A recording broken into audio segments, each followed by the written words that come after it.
Well, that was quick.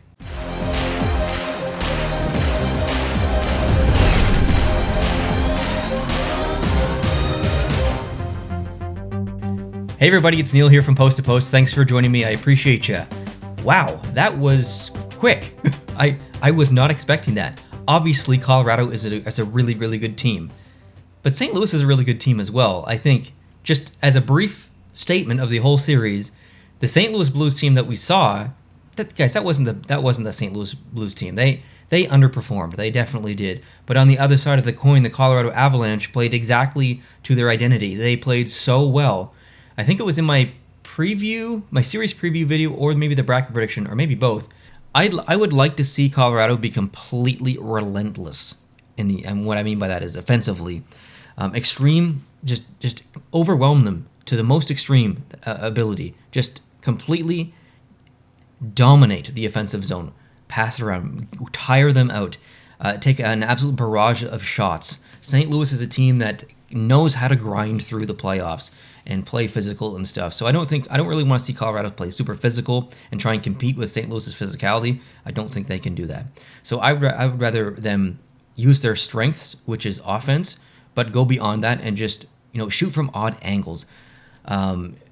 Just try and take them off guard and just barrage them, just overwhelm them with offense and just try and tire them out. I would love to see them try that and see how St. Louis handles that. I don't think they would handle it very well. I said one of my factors for Colorado was I wanted them to just open up with a barrage of shots and just completely overwhelm Binnington and in the Blues defense.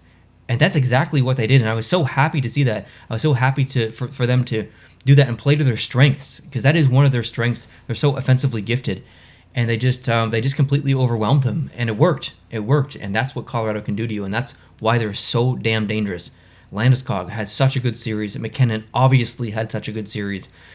The Nazem Kadri thing was probably the only question mark of the entire series. That I could make an entire other video on that situation, and I probably should. I just haven't had time. It's been a crazy week, but I'm really shocked and surprised that this was a sweep, because in my series preview and in my bracket prediction video, I said I don't feel good about my prediction here, and that was really the only series that I genuinely thought that I was going to be wrong on, regardless of what I choose. I had a gut feeling that whatever I chose as my prediction was going to be wrong. Now, I did choose Colorado to win, but I said 7 games. So I was my best prediction, or the thought that I felt had the most validity was that it was going to go 7 games. Like, I was very confident on that, but I couldn't decide who was going to win. That's where I was struggling with. But in fact, it was the amount of games that I was completely wrong about. I thought for sure it was going 7 games, but it didn't. It went 4 games, and here we are. Colorado has swept the St. Louis Blues. I'm pretty blown away. I really thought it was going deep. I really thought it was going at least 6 games. I thought 7, guys. I thought 7 games. Colorado's just too good. And St. Louis underperformed. I really think that's what it has come down to. That St. Louis team is a better team than what we saw, and I'm a little bit worried about Colorado, though. Not because I don't think they're going to do good in the next round, regardless of who they play, but because of the sweep and because that series started so soon. If you compare it to other teams or other series, like Toronto, Montreal, they've only played 3 games, or 2 games. Sorry, this series is already over, and Montreal, Toronto they still have to play at least another 3 games. So Colorado's just gonna be sitting around, and I know obviously Colorado won't be going on to play Montreal or Toronto. I'm just using that as an example. Does Colorado have to wait until their next opponent becomes available and then play them, or do those 2 opponents have to wait for everyone in round 1 to finish before they go on to start their and if that snowballs, and if there's a sweep in the second round, we'll say Colorado sweeps again for whatever reason, do they have to, are we going to see someone in round 3 while round 2 in another series is just beginning? I understand that as a condensed season. It was very strange to see regular season games take place at the same time as round 1 games, like last week.